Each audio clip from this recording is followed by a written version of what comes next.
Before ako aalis sa aking errands, may papakita ko sa inyo kasi maybe some of you are also a fan of mga pearl na mga jewelries. And isa na din ako noon dahil kasi dumating ang aking order. So this is the brand. In-order ko lang ito sa online dahil as usual kasi mahilig si Inday Joanna sa mga mumurahin lang good. So, fashion jewelry lang ito, dai, as well as itong watch na aking nabili. This is only less than 200 pesos. And actually, nakikita ko to all over my FYP. And nagandahan ako, kaya bumili din ako, dai.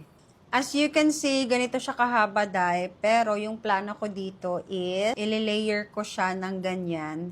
So, suotin natin. So, ayun na dahil, sinuot ko na yung kwintas. As you can see, ginawa ko siyang layer na ganyan. Kasi mahilig ako sa mga minimalist lang na mga jewelries. As well as hindi din naman ako mahilig sa mga mamahalin.